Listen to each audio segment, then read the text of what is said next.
Welcome back to the channel, guys. Welcome to the All New Nerds podcast. Oh my I'm God. Durant here with Levi. We're coming at you a day late, Gibbs. but tonight, as you're watching this, Andor will be coming out. So we're going to be talking about some reviews, some final predictions, and I guess that Warner Brothers is dead, according to the title of this. Yeah, Warner Brothers is dead. I don't know much about that, but Levi has the deets. Yeah. But this is, as you said, the last pod before Andor comes out. We have not seen it yet. Yeah, a lot of people have. That's something we're going to be talking about.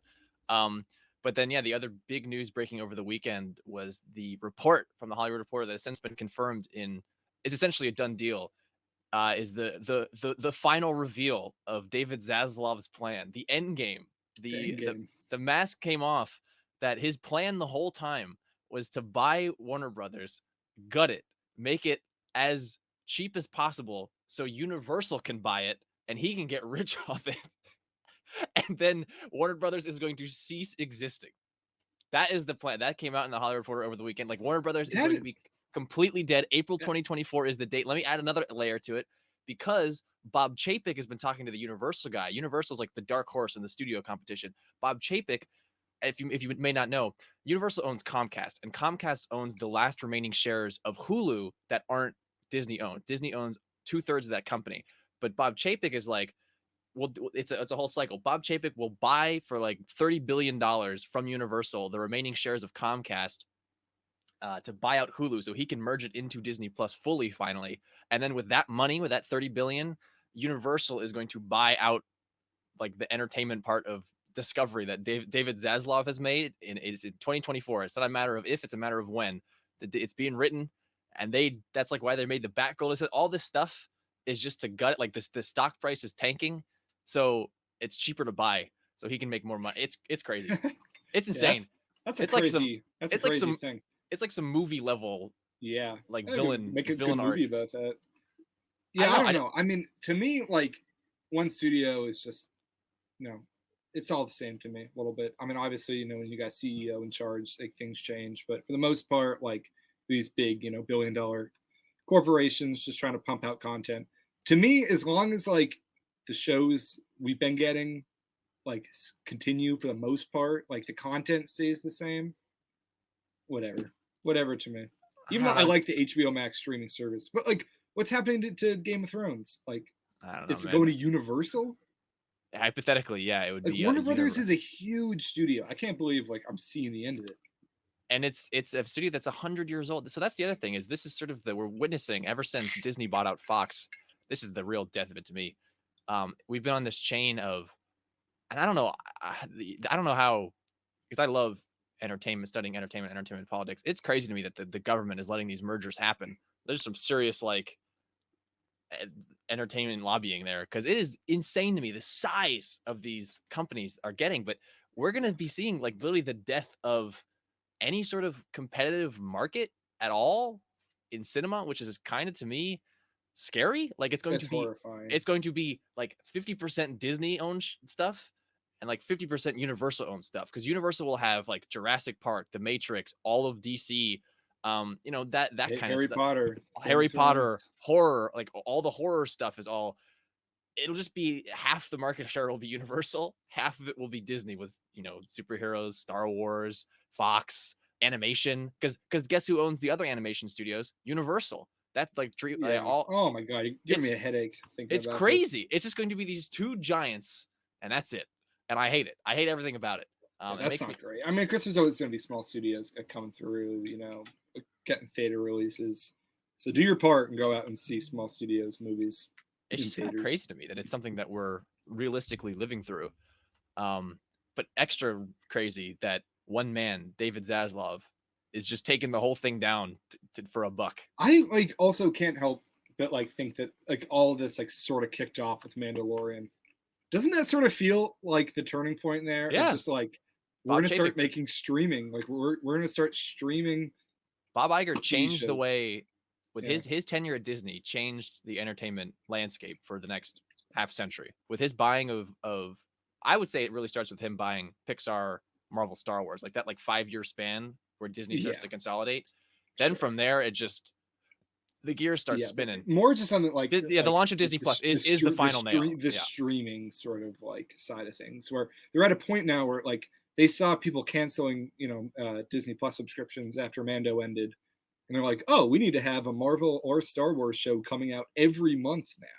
Like, I don't think there's going to be a month where we go without one or the other. Certainly at not any within point in the years. next 5 years. So that's crazy, but good for us content creators. So I don't know. To me, though, it also makes me. This is what George was nervous about. Like, I don't want. With Marvel, it's already happened, and because yes. of the nature of comic books, though, to me, it fits with Marvel because there's always been such a proliferation of like, and here's the next issue, the next week. Like, that's always been the core of that brand, is just throwing out a lot of stuff. Marvel, it's a little more excusable, even though we've seen quality go down overall. Yeah, it's definitely.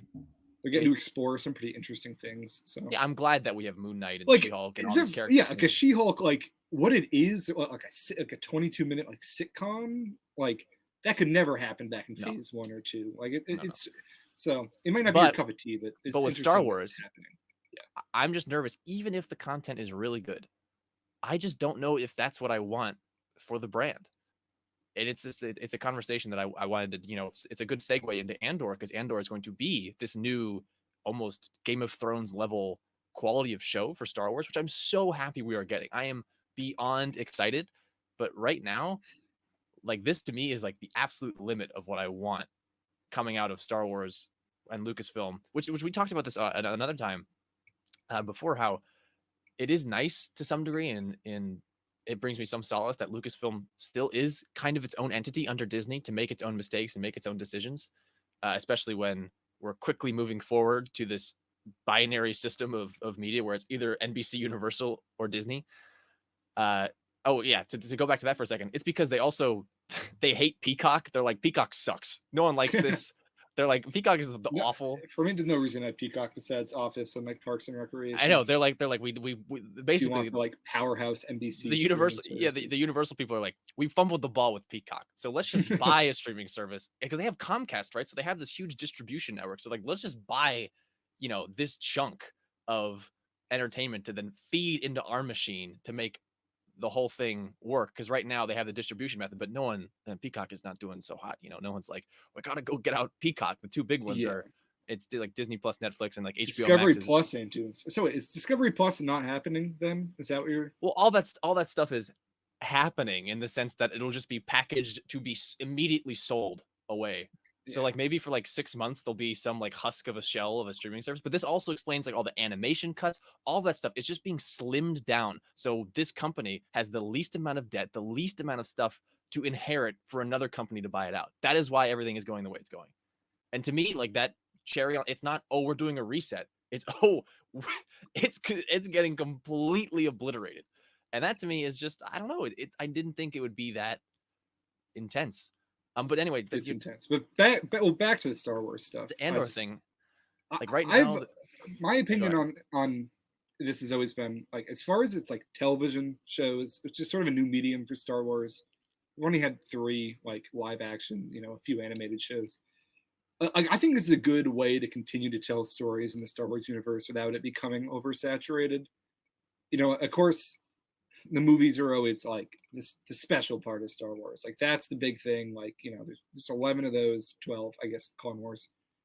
Like, you keep that sacred. You don't do one like every year. Like, TV show seems like a good compromise of like, you're gonna pump out content. Star Wars fans continue to eat. They continue to make money, but it's not necessarily like oversaturated like we're seeing with Marvel, where it's just like movie, which is a different case, like you said, because it's based on comic books. But which I will always defend Kathy for that line that everyone bashes her over, where she says we don't have source material. If you read the full quote, she is very clearly saying like, we are not actively making stuff based on comics from 80 years ago, that they have clear plot lines. Like, her quote made sense there, because her quote I wouldn't bash her for that. Is completely played out in exactly what you're seeing with Marvel. Like, they're working towards Secret Wars and all this stuff that is been laid out for a decade now. And theoretically, they could go and adapt some old Legends, and they could. And I know there are a lot of Legends. You're a Legends fan. I am. They're there is some nonsense in Legends. I agree, but even then, I would not even want then, them to even then, adapt it perfectly. her quote would hold firm because her quote was about how Star Wars was first a movie, not first something else that became a live action Yeah, format. And so making anything, absolutely. because they've already done that. I mean, we're going to see in Tales of the Jedi, you know, there's already been on-screen content that is loosely adapted. Look at Cobb Vanth, you know, pulled stuff in from books. That part's always been there. But Yeah. I don't know. The point is, what we're getting right now, because there's a lot of Andor news with season 2. They've been talking about season 2, how that's probably not going to come until 2024. There's going to be, you know, Skeleton Crew and Ahsoka and Acolyte and Lando and all this stuff. Like where we're at right now, if you look back on this Star Wars year, it will be Book of Boba, Obi-Wan, Andor, Tales of the Jedi. That to me is like a pretty solid content year, you know, spaced out pretty well. This is what I want. But I don't think it's going to stay this way. And like you were saying, I think do you think it's going to be every month?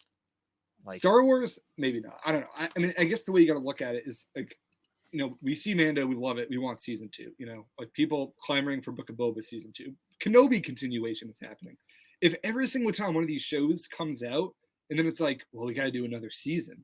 Eventually, it is going to get to the point where it's like you have the new shows coming out, and then you have the sequel seasons of all these other shows.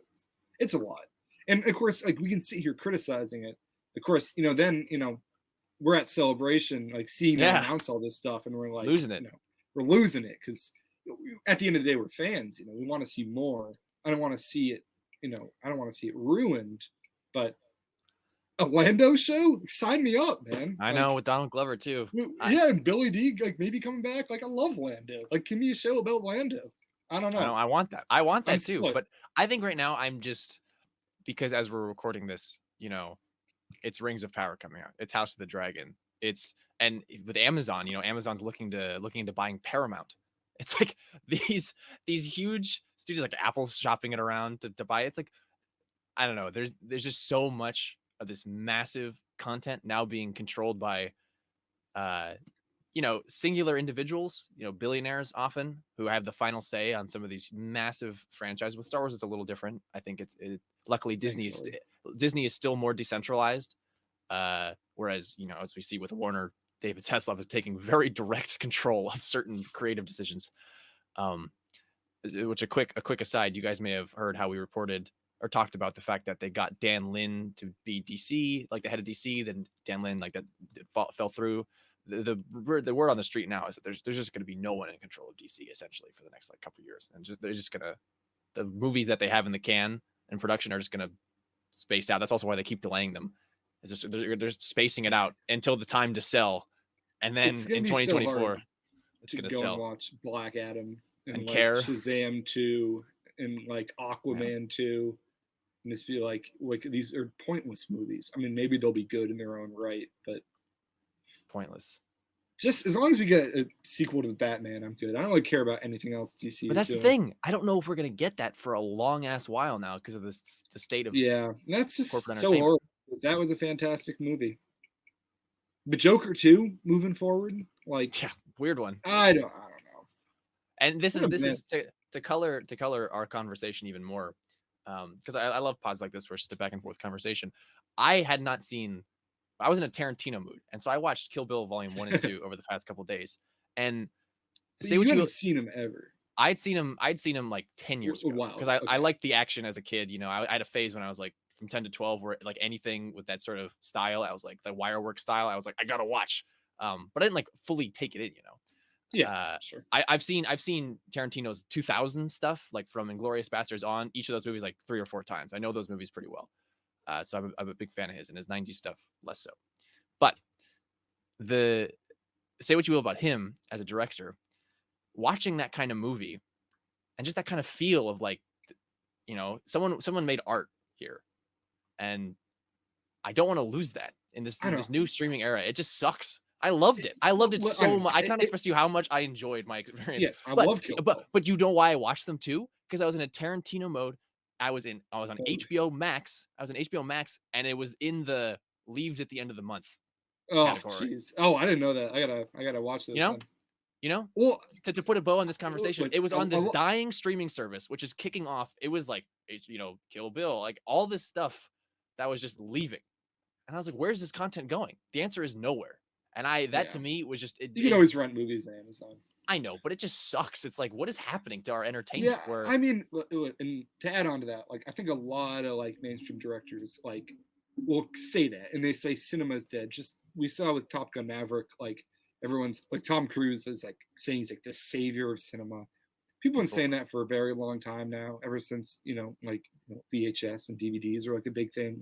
Like theaters are gonna die, and it's definitely a decline. Like I just think this year, like there have been a lot of really great like independent movies that have come out, like The Northman. Northman, good. Everywhere, everything, everywhere, all at once. Yeah. They're escaping me right now. A lot of great movies. Nope. I know you weren't crazy about it. I'm not crazy. Nope. Still, there's a Tarantino on the horizon. Oppenheimer, extremely excited for. Anything like we have great directors like still working. I don't dispute I don't be art art. Yeah, yeah. It's still. I really liked Elvis. Baz Luhrmann's Elvis. I'm just looking through the movies I've like saw in theaters this year. Like I don't know. There has been a lot of stuff still that I loved. I'm not concerned about my enjoyment of content in the context of Star Wars. As we keep trying to transition this conversation into Andor, and what George is talking about in the 70s, and also having watched just recently both the Kenobi documentary and the ILM documentary. I mean, in 73, after American Graffiti, when you're a director, there's like those big directors, Coppola, for all of that, Spielberg, of that ilk. Like you could take your idea and shop it around to studios, and they said no, and they said no, and they said no. And then like Alan Ladd Jr., Fox, finally, like one guy was like, I believe in George Lucas and he can do this thing. And now we have this whole thing that now there's going to be this TV show. And he was worried about the whole time, famously owning the merchandise rights, all that stuff, like how a corporate entity could ruin an entertainment property. And I don't think that's happening with Star Wars. I do not think that right now, not yet. But it's on my mind because the prescience of George Lucas thinking about this, because now there's not 7, 8, 9 studios over to shop this thing around to. There's going to be like 3, if you have like a new idea or whatever. And this isn't fully, I've been watching a lot of and reading a lot of content about this Discovery merger. So if you heard this before, I apologize, but it's just the truth. Like if you're a new creative, I'm going to go to Universal. They said no. I went to Disney. They said no. Okay, well, my movie's not getting made. It's like, yeah, I don't know. It's scary a little bit. It's scary. It's sad to think about what we might miss out on because it's doesn't fit into like a blockbuster sort of idea, or it's not just like an IP that exists. Like I feel like there's not much new stuff, it seems, nowadays. Everything seems to be piggybacking on something else, which is it's all right. I mean, once again, we eat it up. Like there's a new well, you weren't so excited about it, but new Blade Runner like TV show coming out, like Ridley Scott's involved. Like that to me is like so awesome. I know, but Ridley Scott's been involved in a lot of stuff that people don't like. I personally like what he did with Alien I don't know, Prometheus, I'm trying to think all that stuff. Yeah, but even the newer stuff like House of Gucci, people hated on that movie. I thought it was good. I thought it was good. Yeah. Did you see The Last Duel? I thought that I never got to see that. I thought that was sort of a weird departure from really a medieval movie. I didn't see it, but you got to watch it, man. Really, I thought it was absolutely excellent. No, I still think Ridley is amazing. He's a great, fantastic director. But my concern with the Blade Runner show is because there's also still that he's getting old for one, and he just had Raised by Wolves canceled, and he put a lot into that. And there's still that Aliens show coming out that he has to make. I'm just concerned that he'll be kind of spent by the time they actually get around to making this. And I don't know if I need. To me, Blade Runner is perfect the way it is. All the ancillary, like there's comic book stuff, like a little bit of it. There's that anime that they did in between, like those short anime films, the short films. I love those. And just to be Blade Runner and then 2049 are nearly perfect. Like there's nothing. I love them. So I just don't want there to be here's what happened in 2099 and it to be bad. Yeah, I know. But to me, it's a very unexplored universe. I agree. And maybe the more we see of it, maybe the less interesting. You know what I would love to see? I would love to see prequel off-world stuff. Yeah, that's what I was just saying. I want to see space, man. Like just from that, like just I'm Show forgetting me, names here, show me honestly, Rucker Howard, but attack ships off the shoulders of Orion. I yeah, want to see that. exactly. Like I want to see like the like replicant The like like the revolution rebellion, on like a on that. mining planet. Like that sounds awesome to me. The Blade Runner imagery has always just been fantastic. My one concern about that show is budget, because it's Amazon though. 2049, I know, but I can't see like they're gonna need to shell out like 20 million in that just to Amazon's make that got look got those Lord of the Rings books. Yeah, but Blade Runner is not Lord of the Rings. As much True. as I would argue, they're both in my top 5 like movies, honestly, but still, like, it's not, the popularity isn't there. They can't market it as well. And don't forget that 2049 is a big flop. Huge flop, actually. Just very They disappointing. spent like so much money on that movie, and it made not a and lot. it was horribly advertised. But excellent film though.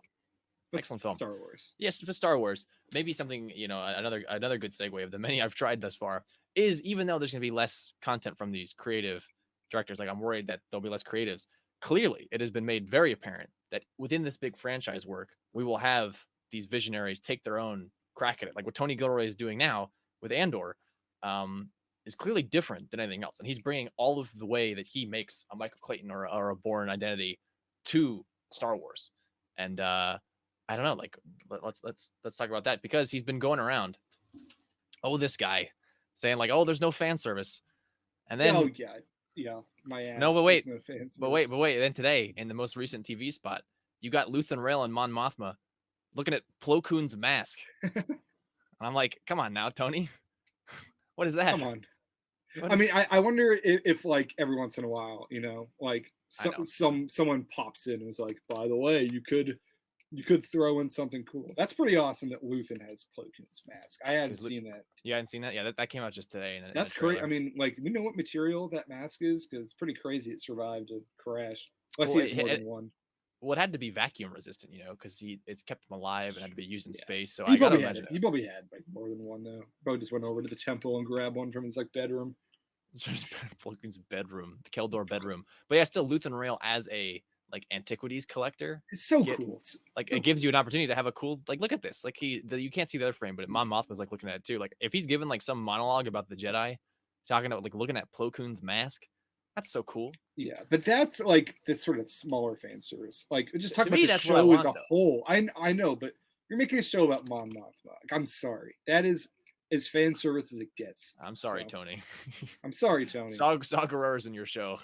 You automatic fan service. Automatic most prolific character in all of Star Wars.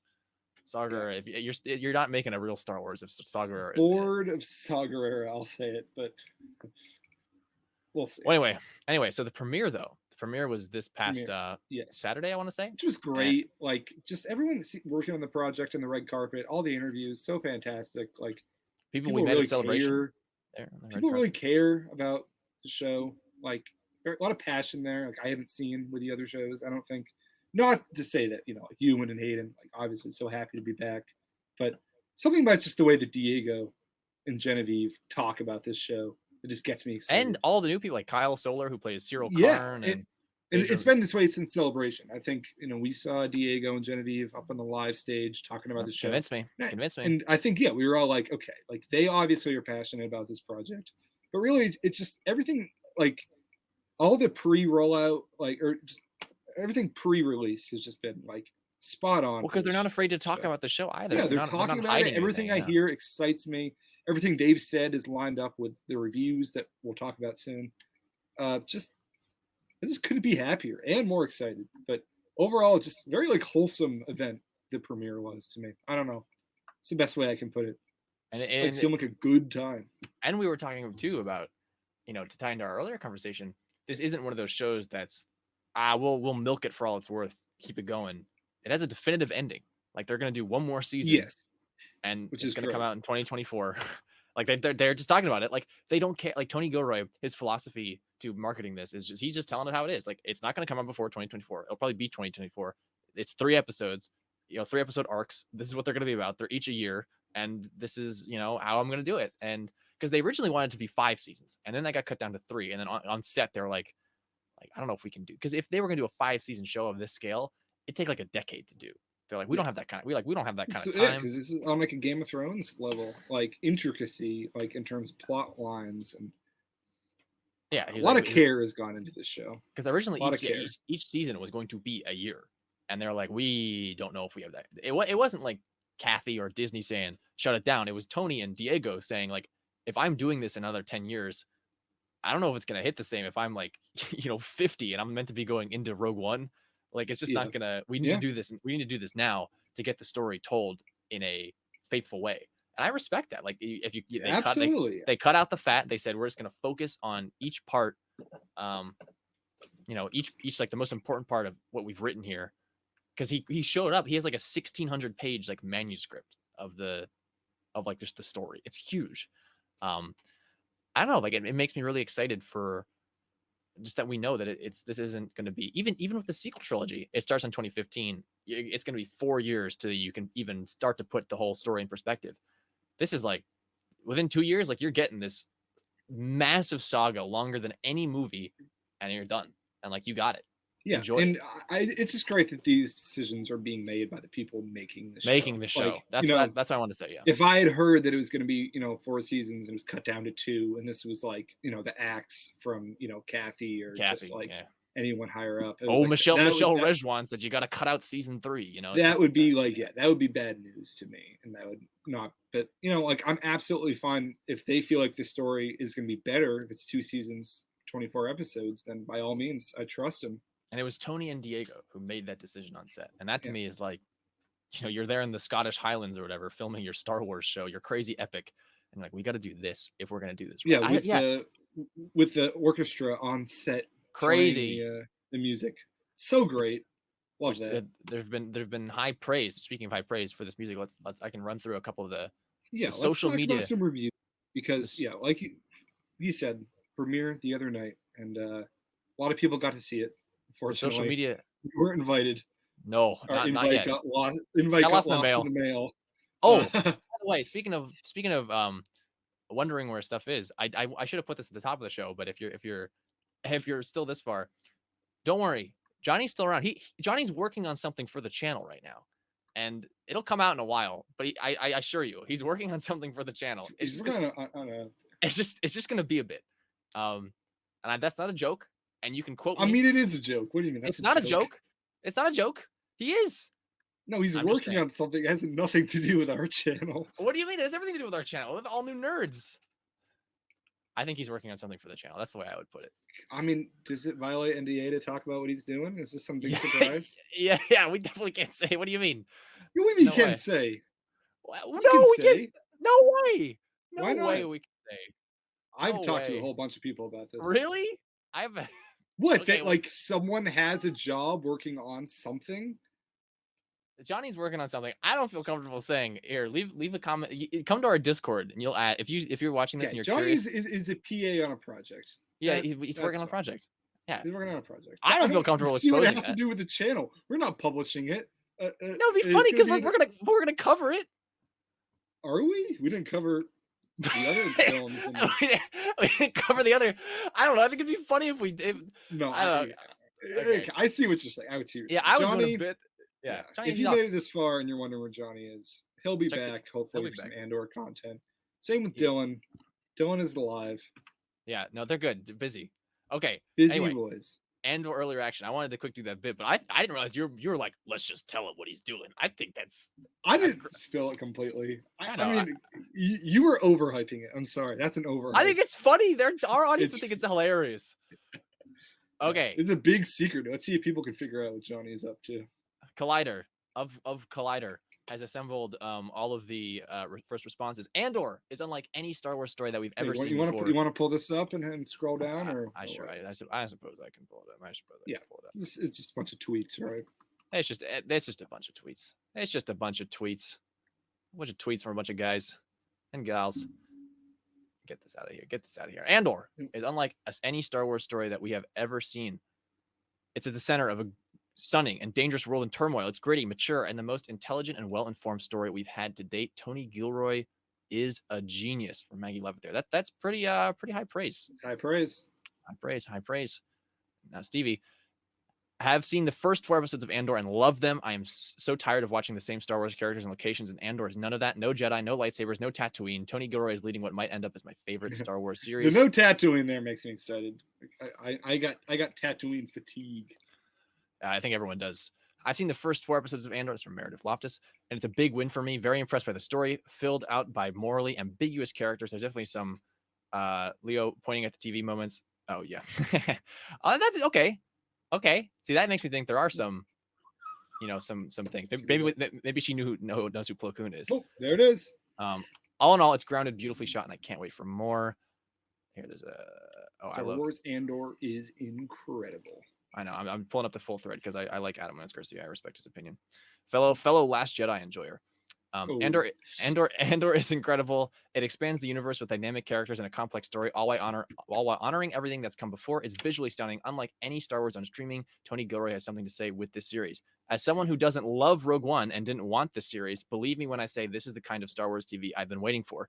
There's a specific scene with a legacy character that underlines what I want from this era of Star Wars. You already quote know this character, but Andor reveals new aspects to their story, elements that turn them from being a glup shitto to someone with depth and complexity. You talking about Mon Mothma? I imagine so. Because episode 4 is gonna be Mothma. I don't know. I've been seeing a lot of reactions. I think Mon's in all of it. Oh, okay. I thought you were saying that she wasn't gonna be. I was saying that to you behind the scenes. It's like I was kind of worried, like, she's probably not gonna be in it. I don't know. Okay. Andor is absolutely beautiful. The writing, cinematography, music, and acting were phenomenal. There were even moments of hilarity, so it didn't feel like dread. Think Mandalorian levels. It was so good. The direction was just fire. Yeah, I don't know. I can go on and on and on with with this stuff. The big things popping out here. Let's talk about them. First, cinematography, the way it looks. I think we've known this from the trailer. Yeah, it just looks. We've known this from the trailer. Them shooting out in location. The volume is great. It's amazing technology, and it's been used very well. But it's been overused at times, and I think now as we sort of understand the technology a bit more, it becomes more obvious when it's being used.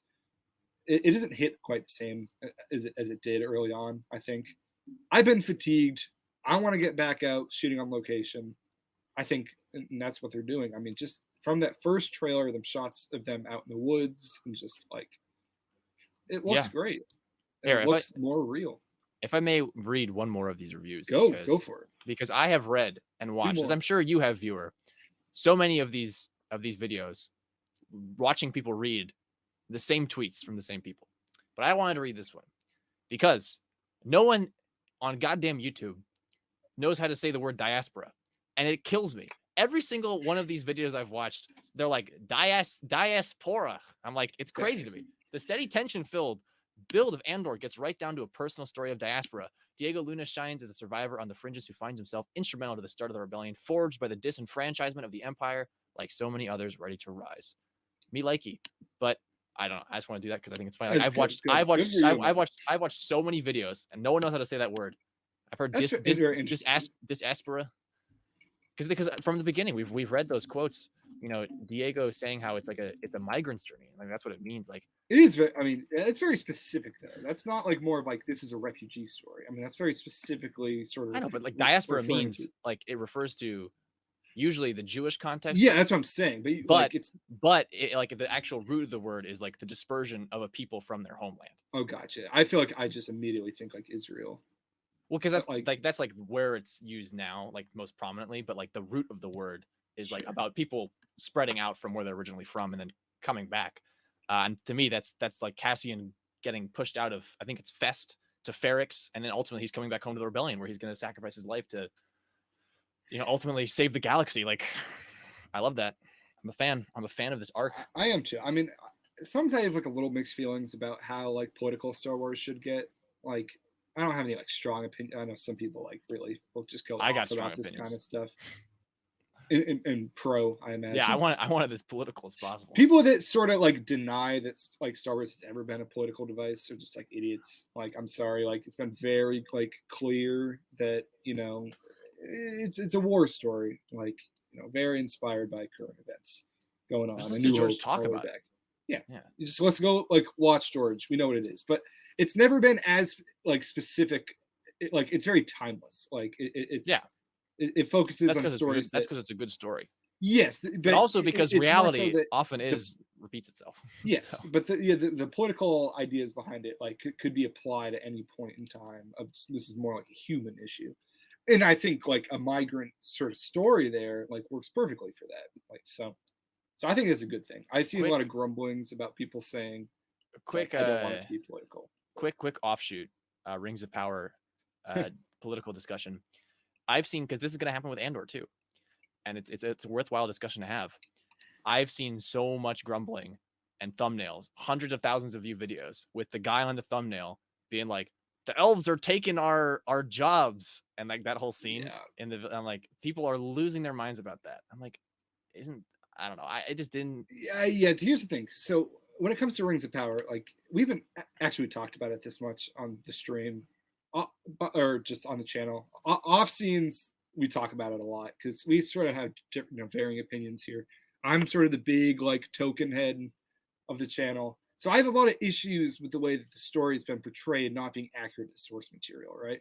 But what I don't have an issue with is like seeing other races represented, like, and that's the thing that people really are picking apart. Because like, yes, like elves, dwarves, like they were always white. Like Game of Thrones, I mean not Game of Thrones, Lord of the Rings, God, the two fantasy shows going on right now, kind of all intertwined.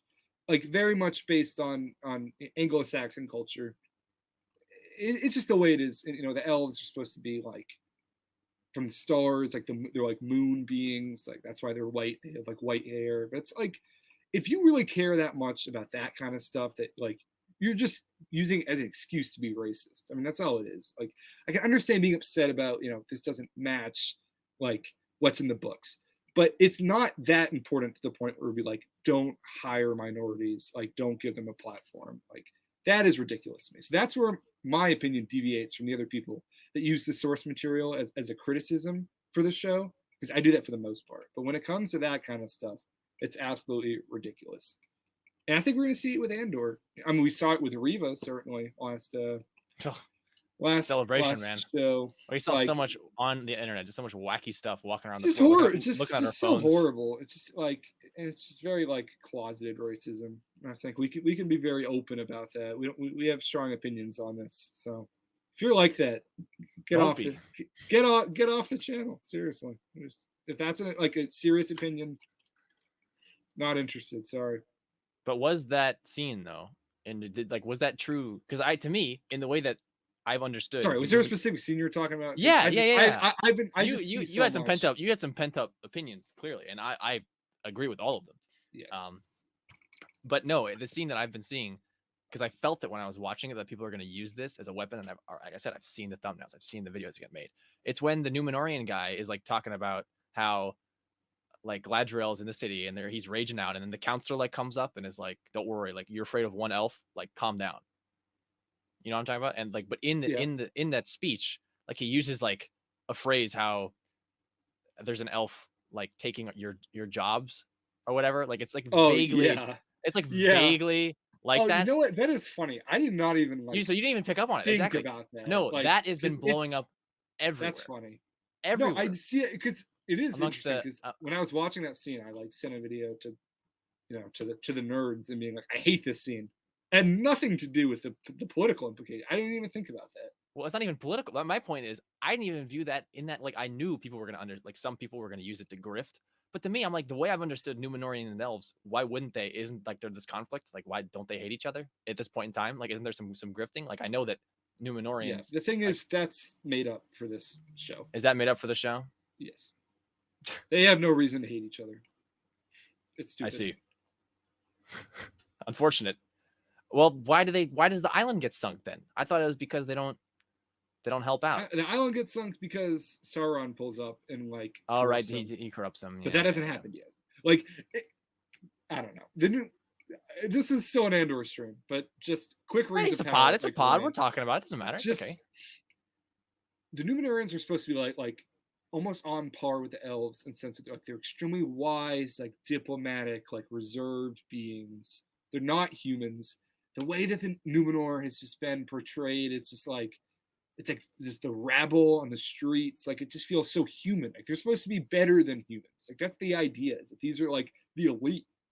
And I don't know, just like the scene of like, or like, it's like elf lover, and it's like this is too far. Like I can see them being disillusioned with the elves and like cutting off trade. It's just to me just Well, how not. about now? But it seems like at the end of episode 4, though, they've sort of rectified that little. Yeah, I just like they're too like common. They're too much like commoners. They're For me, plebs. I don't know. They're plebs. They're too plebby for me.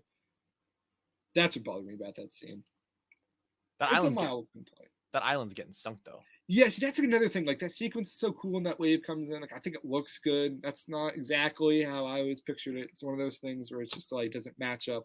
But this is one of the cases where I'm like, this is equal to what I had always imagined, so I'm okay with it. It's not like worse than what I pictured. So the wave is pretty cool. Yeah, and the Palantir, I was like, hey, I know that thing.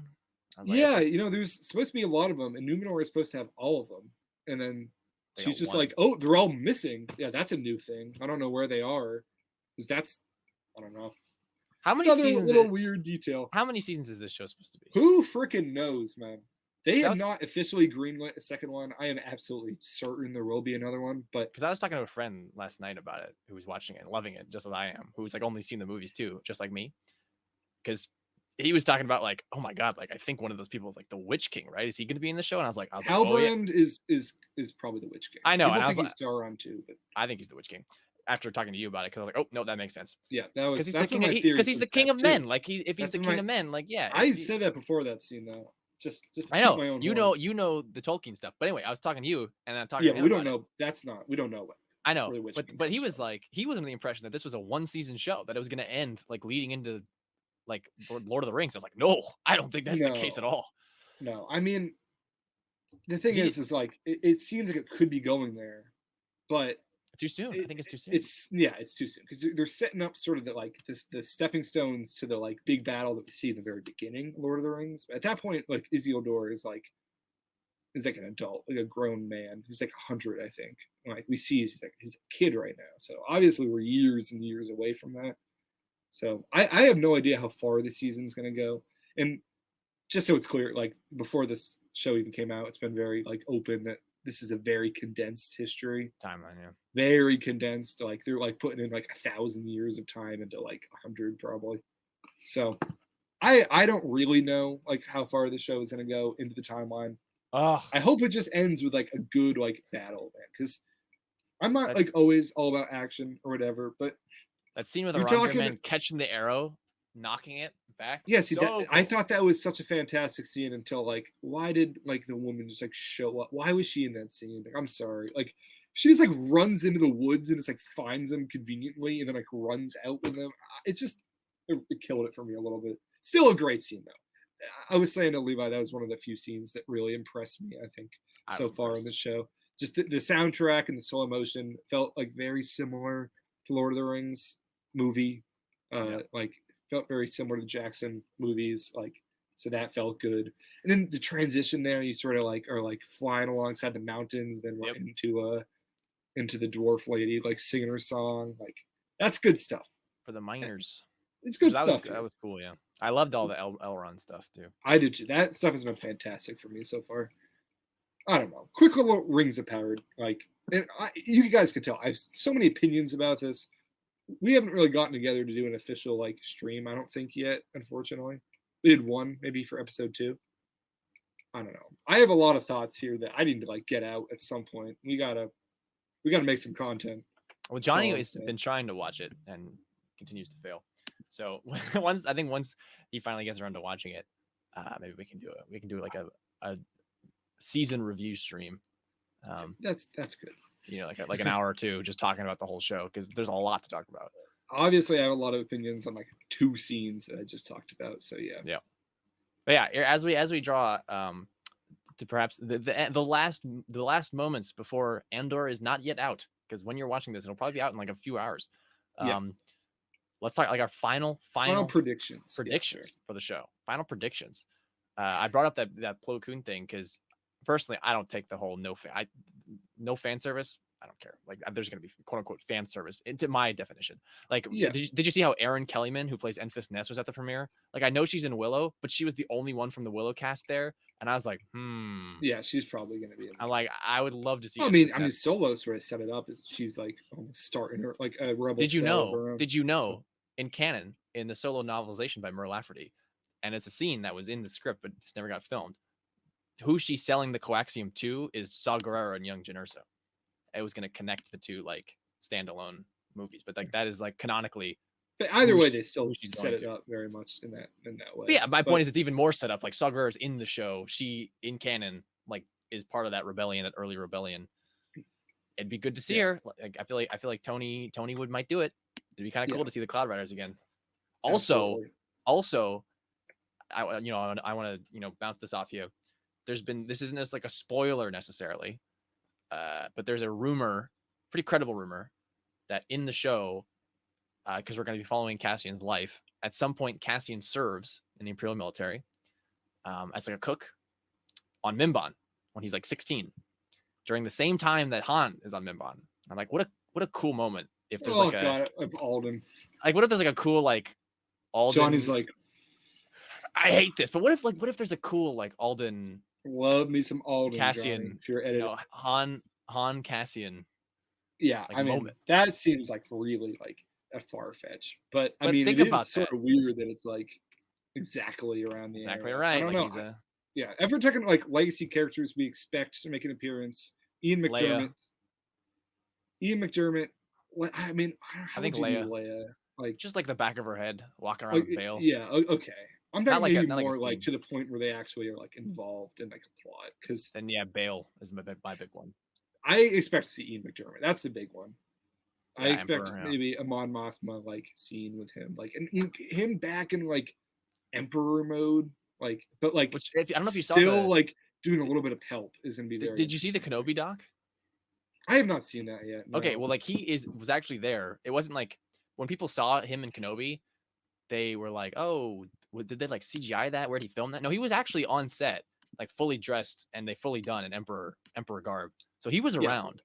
What did he say though about how he like wasn't gonna do any more like appearances, but it was like he was like, I won't be on the big screen or something. You know, he said I'm not in any more movies, I don't think, but there's like certain shows on the horizon that I couldn't. It's just I don't know.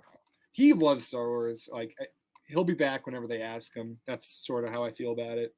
He seems like he would fit into this perfectly. So I expect he's a Shakespearean like thespian. It would totally work. So obviously, first 4 episodes, we know we're not going to see any Jedi. Some of the reviews are like no lightsabers, so that's fair.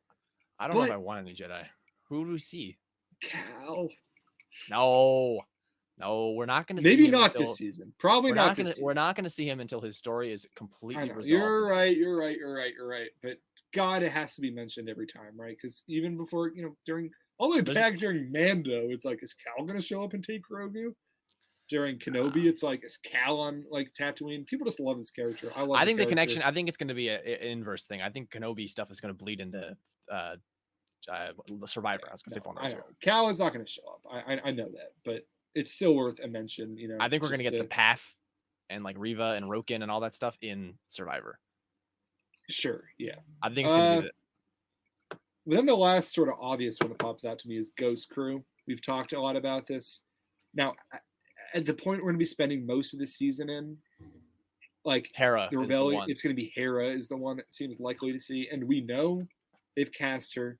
It's sort of become a pretty common thing in these new Disney shows where they have a character show up in another show that goes on to become a lead in another one. We saw it with Boba Fett. We saw it. It was supposed to be Rangers, the New Republic, didn't end up working on, but with Cara Dune. Didn't go anywhere. There's another example here.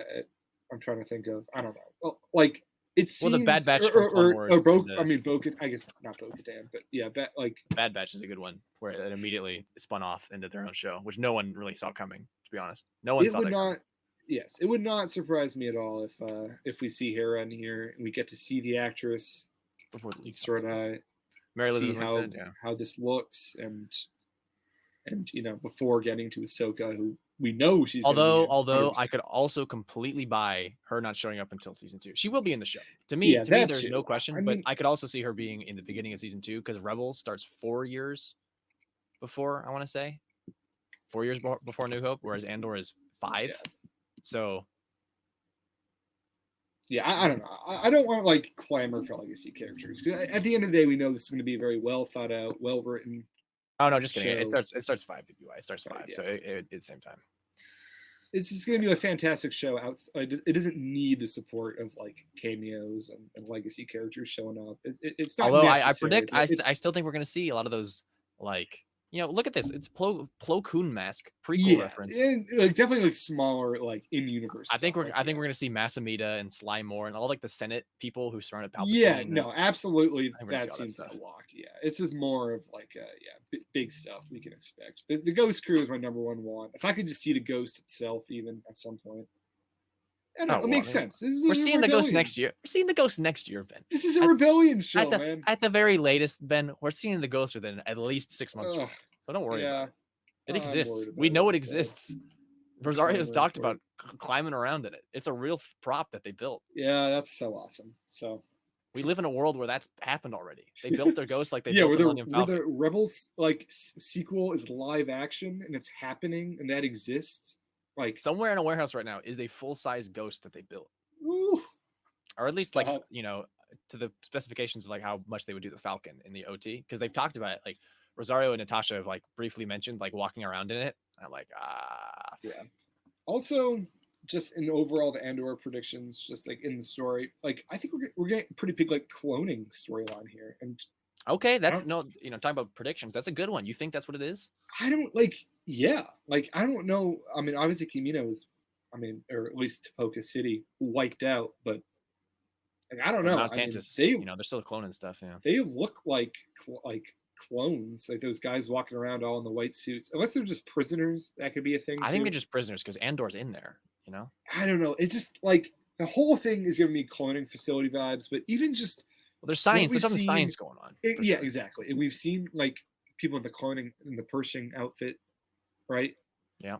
And it's just something is going on there. Like Andor is seeing something that is outside of the ordinary. In a lot of these clips, like he's in some sort of lab and he's shocked. It's like what? And I think and those clips of the TIE fighter, he's escaping from. Yeah, this is not every day. Like in the like. Empire. In my opinion, it's he's seeing something crazy here. So in my opinion, it's like biological weapons. That's what I think. Yeah, I think it's more. That's a good.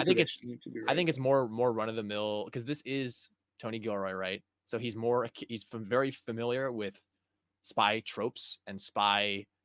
Like here's the like quote unquote realistic, like it's not like a doomsday weapon. It's just a pretty bad weapon that someone within this huge bureaucratic, government organization is working on. Like that's the whole thing of the Bourne movies. Like it's like a subsect of the CIA. Is like it's not like going to end the world, but they're doing some pretty messed up stuff. So if it's like on this one planet that you got the science man who's played by the Maester in Game of Thrones, his name is escaping me, but he's in the trailer and he's in the first 3 Fs.